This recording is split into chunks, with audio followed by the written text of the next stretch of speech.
এখন বাচ্চা হইতে ডাক্তার লাগে, এই লাগে, সেই লাগে, ইন্ডিয়া যাওয়া লাগে, IVF লাগে, টেস্ট লিভ লাগে, তাও হয় না। হ্যাঁ, আগে তো স্বামী স্ত্রী মিলা 12-14টা হইতো বাচ্চা, তা এখন সবাই মিলাও হয় না। স্বামী স্ত্রী তো আছে, সাথে ডাক্তার আছে, অমুক আছে, তমুক আছে, সবাই মিলামিশে হয় না, দেশি বিদেশি এত লোকের সাহায্য সহযোগিতা নিয়ে, তাও বাচ্চা। কথা বুঝতে পারছেন? তো যাই হোক, তো এই যে আপনারা যেন বংশবৃদ্ধি যে করবেন, এই যে আমি যে বললাম, তো ধরেন আমি যে ধানটা খাচ্ছি, খেয়াল করেন, সে ধানটা সে নিজে বংশবৃদ্ধি করার ক্ষমতা নেই। তারপরে যে বললাম যে ডিমটা ইনকিউবেটরে করছে, বুঝতে পারছেন? তারপরে যেই মুরগির ডিম আপনি খান, ওটা তো জীবনে বংশবৃদ্ধি করতে পারবে না, ওটা তো ওই বসে ডিম পারবে আর খাবে আর ডিম পারবে, খাবে আর ডিম পারবে, খাবে আর ডিম পারবে, খাবে আর ডিম পারবে, আর ওই ডিম আপনি খাবেন নাকি? বুঝতে পারছেন না? আচ্ছা, গেল। আরেকটা হলো যে ধান আপনি খাচ্ছেন, এই ধান দিয়ে ধানের বীজ তোলা হয় না, মানে আবার বীজ আলাদা কিনে আনতে হয়, হাইব্রিড।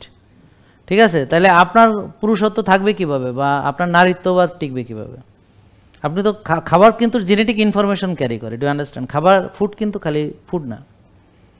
তাহলে ফেক ফুড যেগুলা, এগুলো আসলে রিয়েল ফুড না, মানে অর্থাৎ এটা দিয়ে ফুডের যে ক্রাইটেরিয়া বা ফুডের সংজ্ঞার ভিতরে এগুলো ফুড বলা যায় না।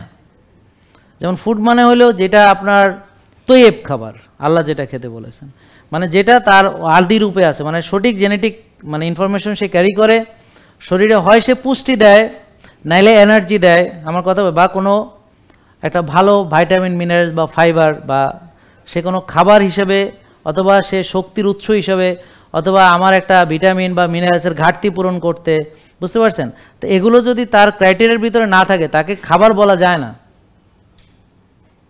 তো এই যে আমরা যে খাবারগুলো খাচ্ছি, এটার নাম হলো এমটি ক্যালোরি, মানে এখানে শুধু ক্যালোরি, কিন্তু কোনো পুষ্টি কিচ্ছু নেই।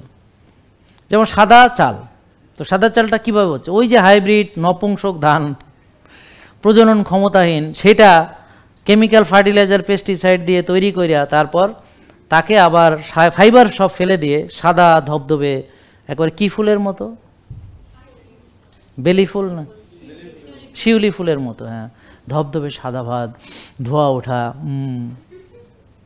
তো মানে কি, ওটা হলো চিনি শিরা, ওর ভিতরে কিচ্ছু নাই চিনি ছাড়া, ফাইবার ফেলে দিচ্ছে। ও আরও আছে অবশ্য, কেমিক্যাল আছে, chemical fertiliser, pesticide, heavy metal, এগুলো আছে, বাট ওর কোনো প্রজনন ক্ষমতা নেই, মানে ওটা দিয়ে আবার নতুন করে যে আরেকটা ধান বানাবে, এটা হাইব্রিড। বোঝা গেল নাকি? ধানের বীজ আরেক জায়গাতে। কালকে ওই ছেলেটা আসলো না, যে সবজি বিক্রেতা, ও বললো না সবজির কী অবস্থা, সেম।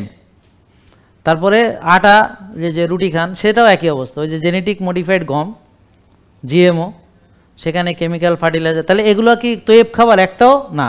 তাহলে কোনো মুসলমান তো তৈয়ব ছাড়া খেতে পারে না। তা আপনারা প্রথমেই আপনারা কোরআনের আয়াত অস্বীকার করাতে এটার সাফার করবেন। জেকে লাইফস্টাইল, ওষুধ মুক্ত সুস্থ জীবন।